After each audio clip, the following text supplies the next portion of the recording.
আসসালামু আলাইকুম। ক্লাস 10 আজকে তোমাদের জীববৈচিত্র্যের হ্রাস এই টপিকটা নিয়ে আমরা আলোচনা করব, অর্থাৎ লস অফ বায়োডাইভার্সিটি। তো দেখো, এই জীববৈচিত্র্য আমাদের কত রকমের হয় এবং এই জীববৈচিত্র্যের হটস্পট কোনগুলো, তাদের কী বৈশিষ্ট্য, সেগুলো আমরা জেনেছি। এবার এই যে জীববৈচিত্র্য আমাদের বর্তমান পরিবেশে ক্রমাগত দেখছি হ্রাস পাচ্ছে। তো এই হ্রাসের অনেক কারণ আছে, সেই কারণগুলো আমরা আজকে আলোচনা করব। তাহলে জীববৈচিত্র্যের হ্রাসের প্রথম যে কারণ, সেই কারণটাকে বলা হচ্ছে কি বাসস্থান ধ্বংস। অর্থাৎ জীববৈচিত্র্য যারা গঠন করছে, অর্থাৎ জীববৈচিত্র্যের জন্য যে সমস্ত উদ্ভিদ প্রাণী আছে তাদের বাসস্থান ধ্বংস। তাহলে প্রথম যে পয়েন্ট সেটা হচ্ছে বাসস্থান ধ্বংস।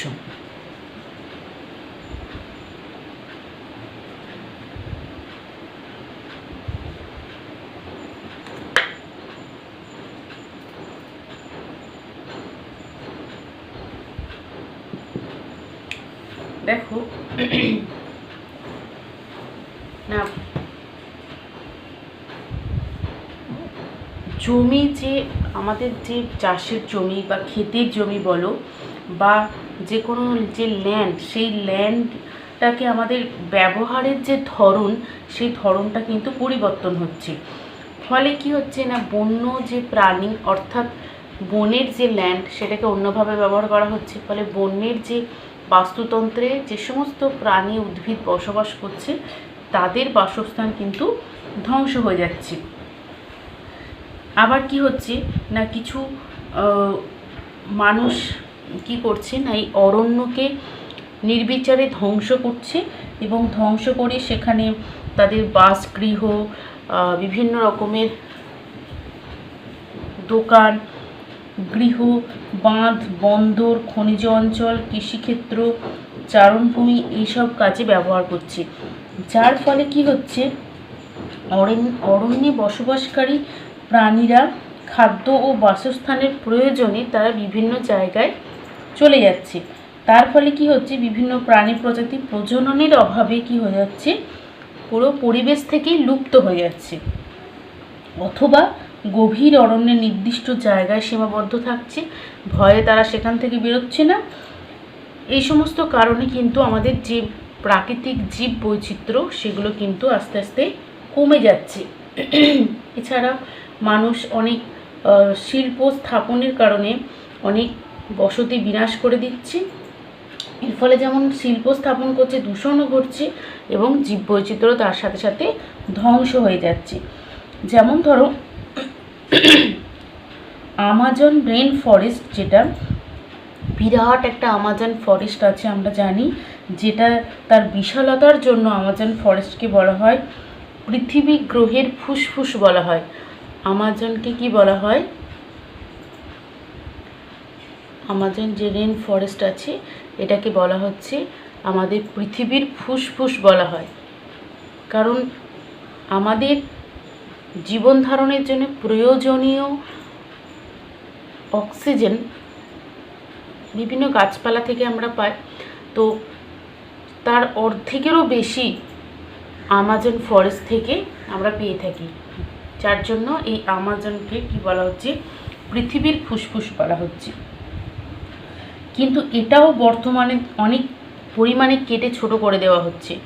বিশেষত সয়াবিন চাষ করার জন্য এটাকে কেটে ফেলা হচ্ছে। এর ফলে কি হচ্ছে, পশুদের অসুবিধা হচ্ছে। ওখানে বসবাসকারী যে সমস্ত পশু আছে, যে সমস্ত জীবজন্তু আছে, তাদের বাসস্থান আজকে ধ্বংসের মুখে।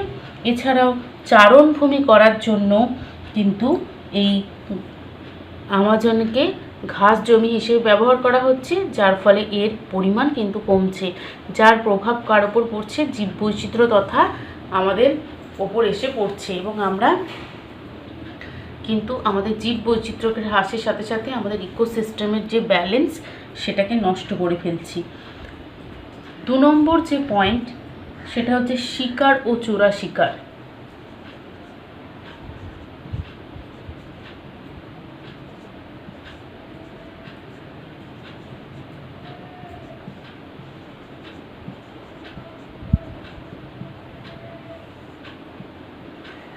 দেখো, শিকার চোরা শিকার কথাটা দিয়ে বুঝতে পারছো যে কিছু মানুষ আছেন যারা অর্থের লোভে বা কিছু বৈদেশিক মুদ্রা অর্জনের লোভে কি করছে না আমাদের বন্য প্রাণীকে নির্বিচারে শিকার করছে বা হত্যা করছে এবং তাদের চামড়া, শিং, লোম, দাঁত এসবের লোভে এগুলোকে বিদেশে রপ্তানি করছে এবং বহু বৈদেশিক মুদ্রা বেআইনিভাবে অর্জন করছেন। এছাড়াও কিছু মানুষ আছেন যারা নেহাত কি বলবো মনের আনন্দের জন্য শিকার করেন, পশু শিকার করে তারা আনন্দ পান, কিন্তু তারা বুঝতে পারেন না যে এইভাবে শিকার বা চোরা শিকারের মাধ্যমে কিন্তু জীব বৈচিত্র্য, পশু পাখি ধ্বংস করার ফলে আমাদের জীব বৈচিত্র্য হ্রাস হতে চলেছে।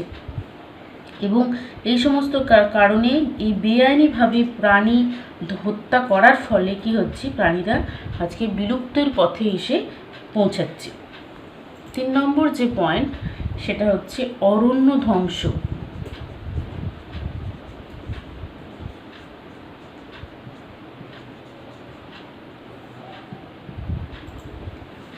দেখো,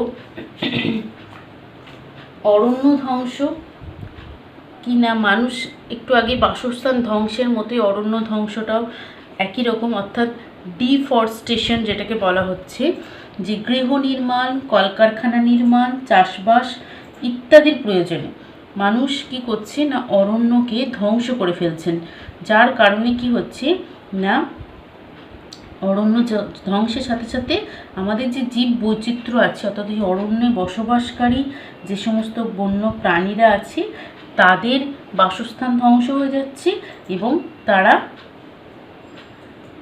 বন জঙ্গল ধ্বংসের সাথে সাথে তারাও ধ্বংস হয়ে যাচ্ছে বা বিলুপ্ত হয়ে যাচ্ছে। তাহলে অরণ্য ধ্বংস বা ডিফরেস্টেশন মানুষ করছে কেন? তাদেরই প্রয়োজনে করছে, বিভিন্ন বসতি স্থাপনের জন্য, গৃহ নির্মাণের জন্য বা অন্যান্য আরও অনেক কারণে অরণ্য ধ্বংস হচ্ছে, শিল্প স্থাপন করা হচ্ছে এবং জীববৈচিত্র্য হ্রাস পাচ্ছে।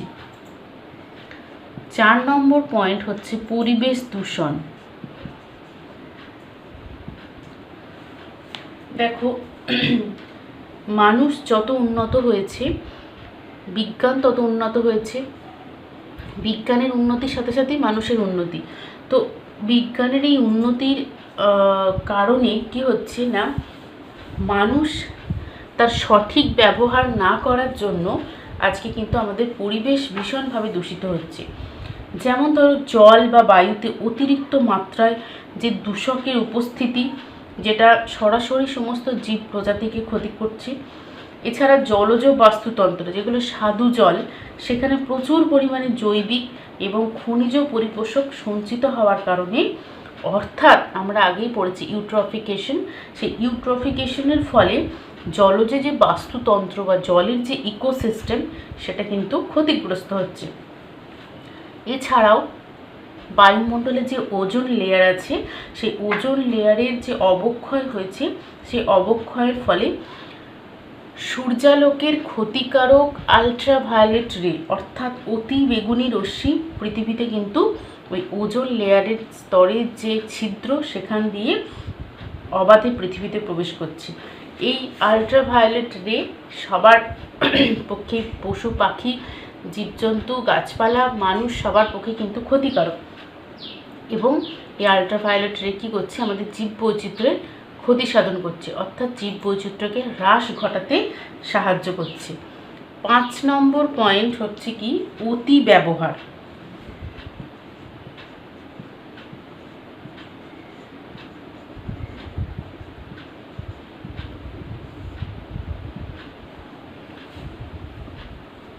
ওভার এক্সপোলিয়েশন বা অতি ব্যবহার। দেখো, সব কিছুরই একটা নির্দিষ্ট লিমিটে ব্যবহার করা ভালো, কিন্তু যদি মানুষ তার প্রয়োজনে নির্বিচারে কোনো রকম চিন্তা ভাবনা না করে প্রাকৃতিক সম্পদ বলো বা মনুষ্য সৃষ্ট সম্পদ যদি অতিমাত্রায় ব্যবহার করতে থাকে, তার একটা বিরূপ প্রতিক্রিয়া কিন্তু আমাদের এই পৃথিবীর ওপর, বাস্তুতন্ত্রের ওপর, জীব বৈচিত্র্যের ওপর এসে পড়ে। যেমন ধরো বনের কাঠ জ্বালানির কাজে ব্যবহারের দরুন বহু উদ্ভিদ প্রজাতির সংখ্যা উল্লেখযোগ্যভাবে হ্রাস পাচ্ছে। মানুষ কি করছে? জ্বালানির জন্য বনের কাঠকে নির্বিচারে কেটে ফেলছে, যার ফলে কি হচ্ছে? বনভূমির ধ্বংস হচ্ছে। এছাড়াও বিভিন্ন ভেষজ উদ্ভিদ যেমন সর্পগন্ধা, ঘৃতকুমারী, এই সমস্ত ভেষজ উদ্ভিদের ব্যবহার বৃদ্ধি পাওয়ার জন্য তাদের সংখ্যা এবং জীববৈচিত্র্য কিন্তু ক্রমশ হ্রাস পাচ্ছে, কারণ মানুষ সেগুলোকে কেটে ধ্বংস করে দিচ্ছে।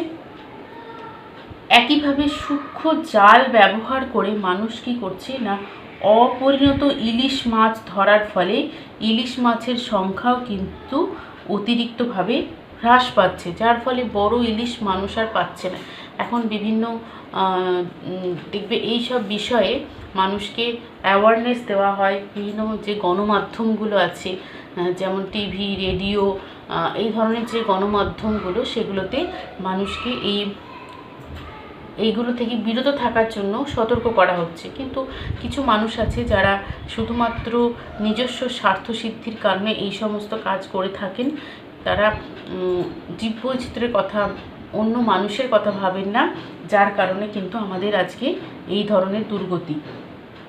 6 নম্বর যে পয়েন্ট, সেটা হচ্ছে প্রাকৃতিক দুর্যোগ।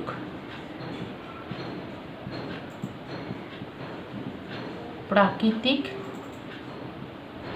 দুর্যোগ।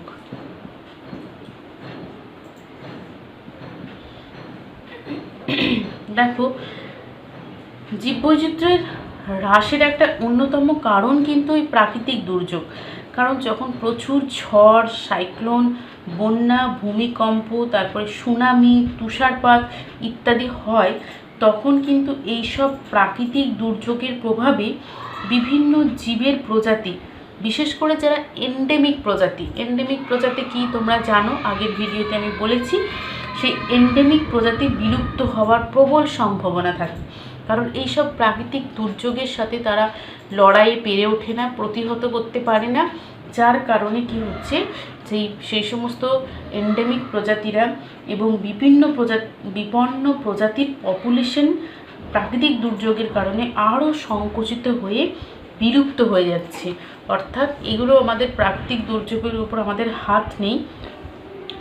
বন্যা, খরা, তুষারপাত, ভূমিকম্প এগুলো হবেই, সাইক্লোন, দাবানল, কিন্তু মানুষ এই সমস্ত প্রাকৃতিক দুর্যোগের কিন্তু জন্য এখন আবহাওয়া দপ্তর বলো বা বিভিন্ন গণমাধ্যম বলো, আগে থেকে সতর্কবার্তা দেওয়া হয়। সেই সমস্ত সতর্কবার্তা মেনে যদি কিছুটা হলেও আমরা নিজেরা সচেতন হই, তাহলে কিন্তু ধ্বংসের হাত থেকে বা জীববৈচিত্র্য হ্রাসের 1% হলেও আমরা কিন্তু কমাতে পারবো। এরপরে যে পয়েন্টটা হচ্ছে, সেটা হচ্ছে কি না, 7 নম্বর পয়েন্ট হচ্ছে, 7 নম্বর পয়েন্ট আমরা বলবো কি না, বিশ্ব উষ্ণায়ন এবং জলবায়ু পরিবর্তন।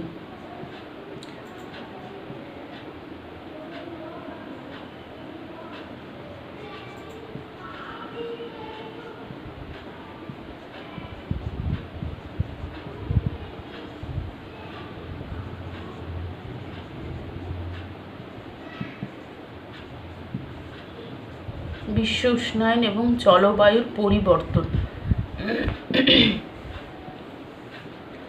দেখো,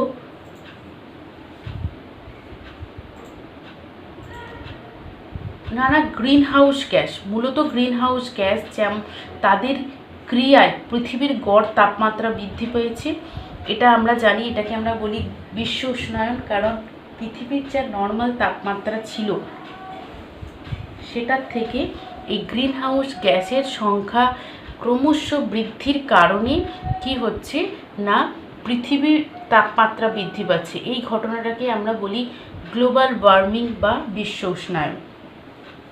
এই বিশ্ব উষ্ণায়নের ফলে কিন্তু বিভিন্নভাবে ক্ষতিগ্রস্ত হচ্ছে জীববৈচিত্র্য। যেমন ধরো, সমুদ্রে যে জলতলের উচ্চতা বা জলতলের যে লেভেল সেটা কিন্তু বৃদ্ধি পাওয়ার কারণে পৃথিবীর স্থলভাগের বেশ কিছু অংশ, বিশেষত যেগুলো উপকূলবর্তী অঞ্চল, সেগুলো জলে নিমজ্জিত হচ্ছে। ফলে জীবের বাসস্থান বিনষ্ট হচ্ছে এবং বিভিন্ন জীববৈচিত্র্য নষ্ট হয়ে যাচ্ছে। সুন্দরবনের ম্যানগ্রোভ অরণ্য তথা জীববৈচিত্র্য কিন্তু চিরতরে বিনষ্ট হতে পারে এই বিশ্ব উষ্ণায়নের কারণে, কারণ সুন্দরবন যে কোনো সময় জলের তলায় তলিয়ে যেতে পারে। তাই সুন্দরবন আমরা জানি ওখানে জীববৈচিত্র্যের একটা বিরাট অংশ ওখানে রয়েছে, সেগুলো কিন্তু ধ্বংস হয়ে যেতে পারে। 2 নম্বর হচ্ছে তাপমাত্রা বৃদ্ধির ফলে জীবাণুঘটিত যে রোগের প্রাদুর্ভাব সেগুলো বৃদ্ধি পাচ্ছে, এর প্রভাবে জীববৈচিত্র্য কিন্তু হ্রাস পাচ্ছে। এছাড়াও পার্বত্য অঞ্চলে বাসরত বিভিন্ন উদ্ভিদ ও প্রাণীকুল, যেগুলো ধরো পূর্ব হিমালয় হটস্পটে যারা বসবাস করে, তারাও কিন্তু এই বিশ্ব উষ্ণায়ন ও জলবায়ুর পরিবর্তনের কারণে তারা বিভিন্নভাবে ক্ষতিগ্রস্ত হচ্ছে, কারণ তারা একটা নির্দিষ্ট তাপমাত্রার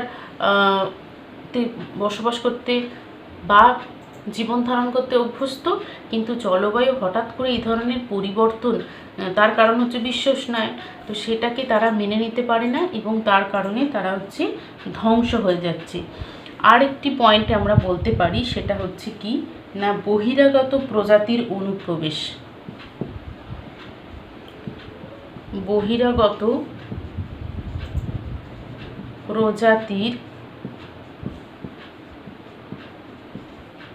অনুপ্রবেশ।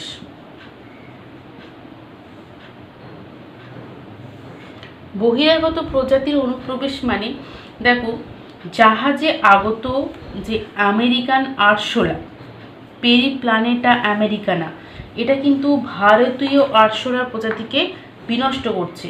ভারতীয় যে আরশোলা বাল্লাট্টা ওরিয়েন্টালিস আমাদের ভারতীয় প্রজাতির নাম, সেটা কিন্তু আমেরিকান আরশোলার প্রজাতি এসে তারা নিজেরা এত বেশি বংশবিস্তার করছে যে এদেরকে ধ্বংস করে দিচ্ছে।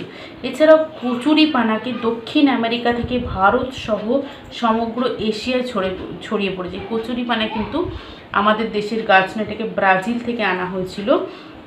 মূলত সৌন্দর্য বর্ধক ফুল হিসাবে তা অন্য স্থানগুলিতে আত্মপ্রকাশ করলেও তার স্টোলন দ্বারা দ্রুত বংশবৃদ্ধির ক্ষমতা জলে অন্য প্রজাতির বিলুপ্তির কারণ হয়ে দাঁড়িয়েছে।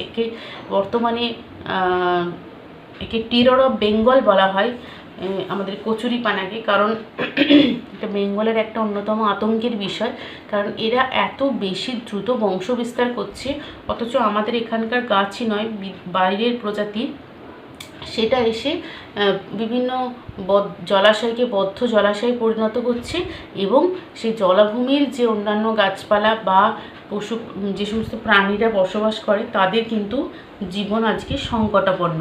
তাহলে আমাদের জীববৈচিত্র্য হ্রাসের যে কারণ সেগুলো আমরা দেখলাম কি কি: বাসস্থান ধ্বংস, শিকার, চোরা শিকার, অরণ্য ধ্বংস, দূষণ, অতি ব্যবহার, প্রাকৃতিক দুর্যোগ, বিশ্ব উষ্ণায়ন আর বহিরাগত প্রজাতির অনুপ্রবেশ। তাহলে জীববৈচিত্র্য হ্রাসের কারণগুলো আমরা মোটামুটি বুঝতে পারলাম। এবার যে বিষয়টা নিয়ে আমি বলবো সেটা হচ্ছে সুন্দরবনের পরিবেশগত সমস্যা।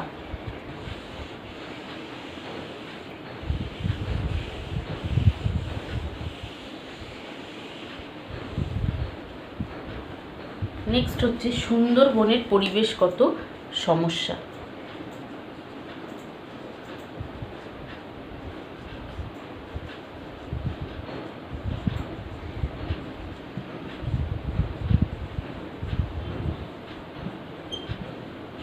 পরিবেশগত সমস্যা। দেখো, সুন্দরবন আমরা জানি জীববৈচিত্র্যের একটি অন্যতম সমাহার হিসেবে আমরা এটাকে সমাদৃত করে থাকি, কিন্তু আজকে তারও পরিবেশের সমস্যা হয়েছে, কারণ সুন্দরবন পৃথিবীর সর্ববৃহৎ ম্যানগ্রোভ অরণ্য। এই সমুদ্রবনের 1/3 ভারতের পশ্চিমবঙ্গের দক্ষিণ প্রান্তে অবস্থান করে, যেমন মূলত গঙ্গা, ব্রহ্মপুত্র, পদ্মা ও মেঘনা নদীর মোহনা অঞ্চলে সৃষ্ট যে বদ্বীপ, এই বদ্বীপে এই বনাঞ্চল কিন্তু অবস্থিত। 1997 সালে ইউনেস্কো একটা সংস্থা, 1997 সালে কি না ইউনেস্কো এই সুন্দরবনকে ওয়ার্ল্ড হেরিটেজ সাইট বলে ঘোষণা করেছিলেন। কি বলেছিলেন?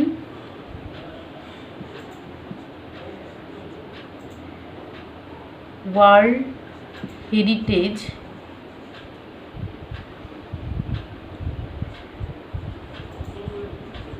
সাইট, অর্থাৎ কি ওয়ার্ল্ড হেরিটেজ সাইট মানে হচ্ছে বিশ্ব ঐতিহ্যপূর্ণ স্থান। এই অঞ্চলে প্রায় 10,200 বর্গ কিলোমিটার অঞ্চল অরণ্যে ঢাকা। 10,200, তার মধ্যে ভারতীয় অংশ হচ্ছে 4,200 বর্গ কিলোমিটার। ঠিক আছে, তো এই সুন্দরবনের জীববৈচিত্র্য কিন্তু আজকে ধ্বংসের মুখে। তো এই সুন্দরবনের জীববৈচিত্র্য ধ্বংসের যে কারণ সেগুলো আমরা একটু জানব। প্রথম যে কারণ সেটা হচ্ছে নগরায়নের জন্য লবণাম্ব উদ্ভিদ ধ্বংস। সেই একই কারণ, নগরায়নের জন্য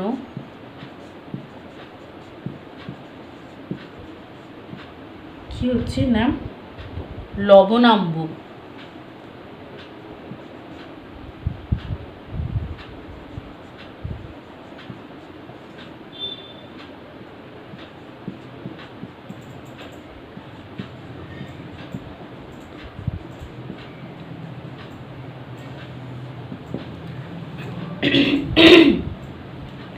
দেখো, মানুষ বিবেচনাহীন কর্মকাণ্ডে সুন্দরবনের তীরবর্তী অঞ্চলে অতিহারে বসতি স্থাপন করছে, নগরায়ন করছে প্রভৃতি কারণে ওখানকার যে লবণাম্ব উদ্ভিদ বা ম্যানগ্রোভ যে উদ্ভিদ তারা কি হচ্ছে ক্রমশ হ্রাস পাচ্ছে। এছাড়াও বিভিন্ন সাইক্লোন, সমুদ্রতলের উচ্চতা বৃদ্ধি, মাটির অতিরিক্ত লবণাক্ত অবস্থা সুন্দরবনের যে ম্যানগ্রোভ অরণ্য তাকে কিন্তু ধ্বংস করছে। এর কারণে সুন্দরবনের পরিবেশ আজকে সমস্যার মুখে। 2 নম্বর পয়েন্ট হচ্ছে কৃষিকাজ সমস্যা বা কৃষিজাত সমস্যা। কৃষিজাত সমস্যা,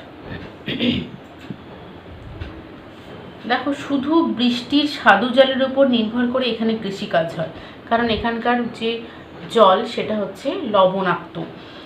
তো বন্যার সময় লবণাক্ত জল প্রবেশ করে এবং চাষির জমির যে উর্বরতা সেটা ধ্বংস করে দেয়। চাষের জন্য যে জমি বরাদ্দ করে রেখেছে সেখানে লবণযুক্ত জল প্রবেশ করার জন্য মাটিটা লবণাক্ত হয়ে যায় এবং চাষের উর্বরতা কিন্তু হ্রাস পায়। লবণ সহনক্ষম ধান ভ্যারাইটিগুলি এখানে যোগাযোগের অসুবিধার কারণে সহজলভ্য নয়। যে সমস্ত ধান চাষের জন্য মানে সেই এমন কিছু ধান গাছ আছে, ধানের বীজ যেগুলো লবণ সহ্য করেও মাটিতে উৎপন্ন হতে পারবে ম্যানগ্রোভ অরণ্যে, কিন্তু সেখানে সহজলভ্য নয়, সহজে সেখানে পাওয়া যায় না জিনিসগুলো। চাহিদার অপ্রতুলতাও রয়েছে, তার সাথে এগুলোর কিন্তু ব্যয়বহুলও, সেই জন্য এখানে কৃষিজাত সমস্যা থেকেই থাকে। এরপরে হচ্ছে মিষ্টি জলের সংকট। 3 নম্বর পয়েন্ট হচ্ছে মিষ্টি জলের সংকট।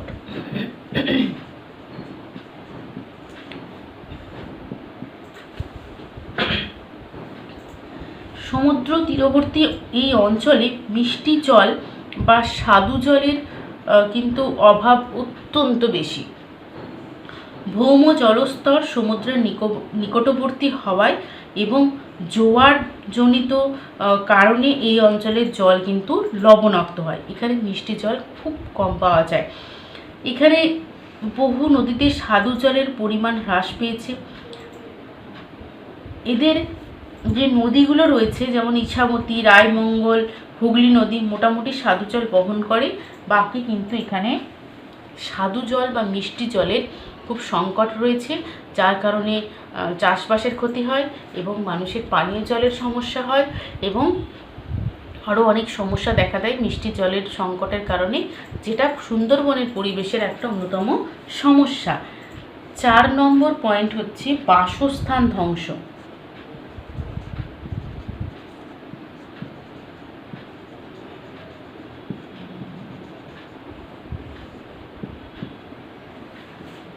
দেখো, অনবরত জোয়ার ভাটা, বন্যা, সাইক্লোনজনিত কারণে সুন্দরবনের ভূমিক্ষয় হচ্ছে, অর্থাৎ সুন্দরবনের যে ভূমি সেটা কিন্তু ক্ষয়ে যাচ্ছে। বনের কাষ্ঠ সম্পদ আরোহণের ফলে সুন্দরী ও অন্যান্য প্রায় 64টি ম্যানগ্রোভ উদ্ভিদের সংখ্যা হ্রাস পাচ্ছে। সুন্দরবন সুন্দরী গাছের জন্য নামকরণ করা হয়েছে। সেই গাছ এছাড়া আরও অন্যান্য ম্যানগ্রোভ যে প্রজাতি তাদের সংখ্যা কিন্তু হ্রাস পাচ্ছে।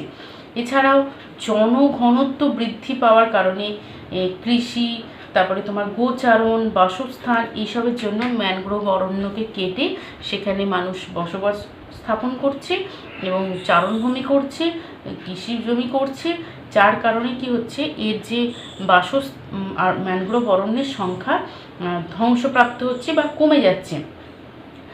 এই সমস্ত কারণে সুন্দরবনের ম্যানগ্রোভ বাস্তুতন্ত্রের বৈশিষ্ট্য এবং সেখানকার যে জীববৈচিত্র্য তারা কিন্তু আজকে খুব বিপদগ্রস্ত এবং একটা সমস্যার সম্মুখীন হয়েছে, যার কারণে সুন্দরবনের পরিবেশ কিন্তু আজকে বিঘ্নিত হচ্ছে। 5 নম্বর পয়েন্ট হচ্ছে দূষণ।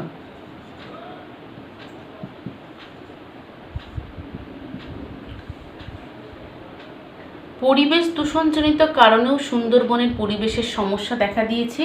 কারণ দেখো, হলদিয়া এবং কলকাতা অঞ্চলের যে কলকারখানা সেখান থেকে নির্গত যে শিল্পজাত বর্জ্য পদার্থগুলো, সেই বর্জ্য পদার্থগুলো কি হয়, নদী দ্বারা বাহিত হয়ে এসে এই অঞ্চলে অর্থাৎ সুন্দরবন অঞ্চলে পরিবেশ দূষণ ঘটায়। হলদিয়াতে এবং কলকাতার যে কারখানার নির্গত দূষিত পদার্থ এখানে এসে কি করছে, জল দূষণ ঘটাচ্ছে। ফলে ওই অঞ্চলে বসবাসকারী জীবেদের দেহে বিভিন্ন রকমের ভারী ধাতু, যেমন ধরো কপার, জিঙ্ক, তারপরে ক্লোরিন, এই সমস্ত ভারী ধাতু বিপজ্জনক মাত্রায় কি হচ্ছে, পঞ্জীভূত হচ্ছে। অর্থাৎ এদের শরীরে এগুলো কিন্তু খাদ্য সম্পর্কের মাধ্যমে এদের দেহে সঞ্চিত হচ্ছে, যেটাকে আমরা আগে পড়েছিলাম, যেটাকে আমরা বলেছিলাম বায়োম্যাগনিফিকেশন ঘটছে, তাই না?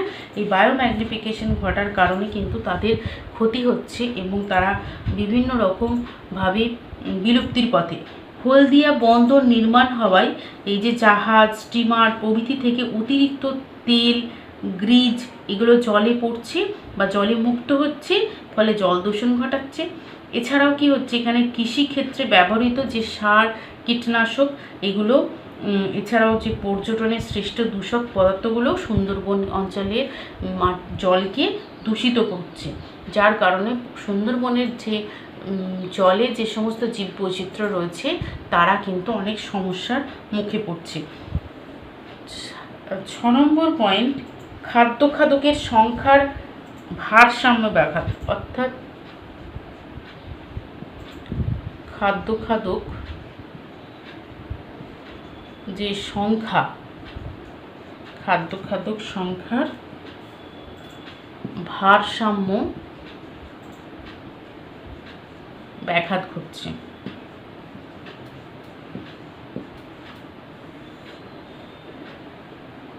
কিভাবে খাদ্য সম্পর্ক সঠিক থাকছে না? দেখো, সুন্দরবনের বাস্তুতন্ত্রে ক্রমাগত স্বাদু জলের অভাব ও লবণাক্ত জলের বৃদ্ধির জন্য এখানকার যে তৃণভূমি সেটা অনেকাংশে নষ্ট হচ্ছে। ফলে বিভিন্ন প্রাণী, যেমন ধরো এখানকার জীববৈচিত্র্য বসবাসকারী বুনো মহিষ, চিতল হরিণ, গন্ডার প্রভৃতি প্রাণী এই অঞ্চলে কিন্তু আজকে বিলুপ্তির পথে। এছাড়াও জল দূষণের কারণে এবং পর্যাপ্ত খাদ্যের যোগান হ্রাস পাওয়ার জন্য জলচর প্রাণীদের জীববৈচিত্র্য সংখ্যা দুটোই কিন্তু হ্রাস পাচ্ছে। এই সমস্ত প্রাণীদের সংখ্যা হ্রাস পাওয়ার জন্য খাদ্য যে আমাদের সম্পর্ক, আমরা খাদ্য শৃঙ্খলের মাধ্যমে একে অপরের সঙ্গে সম্পর্কিত, তো মাঝখান থেকে কোনো একটা জীববৈচিত্র্য ধ্বংস হওয়ার কারণে এই খাদ্য সংখ্যার ভারসাম্য ব্যাঘাত ঘটছে, যার কারণে খাদ্য শৃঙ্খলেও কিন্তু এর প্রভাব পড়ছে এবং জীববৈচিত্র্য হ্রাস পাচ্ছে। 7 নম্বর এবং শেষ পয়েন্ট হচ্ছে সমুদ্র জলের উষ্ণতা বৃদ্ধির ফলে দ্বীপভূমির নিমজ্জন। এটা একটা বিরাট সমস্যা। তাহলে কি, সমুদ্র জলের উচ্চতা বৃদ্ধির ফলে কি হচ্ছে না, দ্বীপভূমির